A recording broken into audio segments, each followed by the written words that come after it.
आप जैसे कि सबसे पहले आपने ऐलान कर दिया कि 9 तारीख को आप टिकट का ऐलान कर देंगे, क्या उस सूची में आपका भी नाम होगा? क्या हो सकता है। तारीखों का ऐलान हुआ है, अब ये क्लैरिटी हो गई है कि बिहार की बदहाली के अंत की शुरुआत 14 नवंबर को होने जा रही है।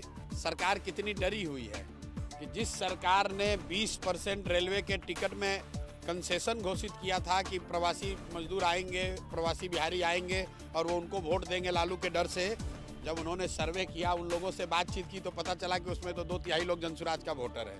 हमारे साथ प्रशांत किशोर हैं। प्रशांत किशोर जी, आज आचार संहिता लागू हो गया, चुनाव का ऐलान हो गया। 6 नवंबर और 11 नवंबर को जो है चुनाव होगा, 14 को निर्णय जो है वो सामने आएगा। भाई, आचार संहिता से तो उनको नुकसान है जो सरकारी खजाने का इस्तेमाल अपने वोट बढ़ाने के कोशिश के लिए कर रहे थे।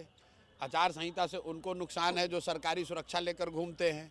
आचार संहिता से उनको नुकसान है जो जनता को एक तरीके से सरकारी घूस देकर वोट खरीदने के, वोट प्रभावित करने की कोशिश कर रहे हैं। हम लोग तो पहले भी जो काम कर रहे थे, हम लोग आज भी वही काम करेंगे। आचार संहिता से जनसुराज या जनसुराज के प्रयासों पर कोई फर्क नहीं है। तारीखों का ऐलान हुआ है, अब ये क्लैरिटी हो गई है कि बिहार की बदहाली के अंत की शुरुआत 14 नवंबर को होने जा रही है।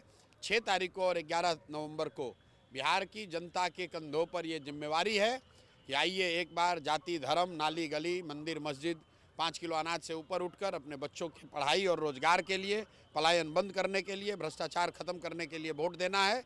अगर जनता ने 6 को 11 को इसके लिए वोट दिया तो 14 तारीख को बिहार में एक नए युग की शुरुआत होगी। प्रशांत जी, आप लगातार एक बात कह रहे हैं कि जो लोग छठ में यहाँ बिहार आएंगे वो लोग दोबारा अब बाहर नहीं जाएंगे, उनको जाने की जरूरत नहीं पड़ेगी। लेकिन जो डेट आया है उसमें छठ से 4-5 दिन का गैप है, तो क्या लगता है इससे नुकसान होगा आपको? भाई, ये दिखाता है कि सरकार कितनी डरी हुई है कि जिस सरकार ने 20% रेलवे के टिकट में कंसेशन घोषित किया था कि प्रवासी मजदूर आएंगे, प्रवासी बिहारी आएंगे और वो उनको वोट देंगे लालू के डर से, जब उन्होंने सर्वे किया, उन लोगों से बातचीत की तो पता चला कि उसमें तो 2/3 लोग जनसुराज का वोटर है। इसलिए डेट को थोड़ा आगे बढ़ाया गया है।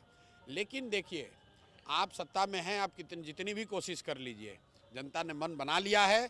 20 साल आपको मौका मिला, आप कुछ नहीं कर सके या जो किया वो काफ़ी नहीं है। अब जनता एक अपने लिए नई व्यवस्था चाहती है। 20 साल में आप पलायन नहीं रोक सके।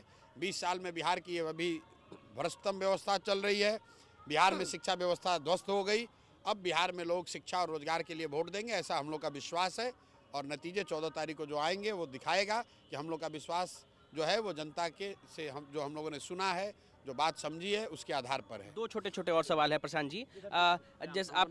जैसे कि सबसे पहले आपने ऐलान कर दिया कि 9 तारीख को आप टिकट का ऐलान कर देंगे, क्या उस सूची में आपका भी नाम होगा? क्या हो सकता है। जिसका भी नाम होगा वो 9 तारीख की सूची में आपको दिखेगा। आपका भी नाम हो सकता है? हो सकता है। संजय जायसवाल ने आपको जेल भेजने की बात की, आखिरी सवाल सर। भाई, सरकार उनकी है, जिस धारा में कानून के तहत हमको जेल भेजना चाहते हैं भेज ले। चलिए, हमारे साथ प्रशांत किशोर थे और इन्होंने एक बड़ी बात कही है कि 9 तारीख को जो सूची आएगी प्रत्याशियों की, उनमें प्रशांत किशोर का भी नाम शामिल हो सकता है। निकेत कुमार, बिहार तक, पटना।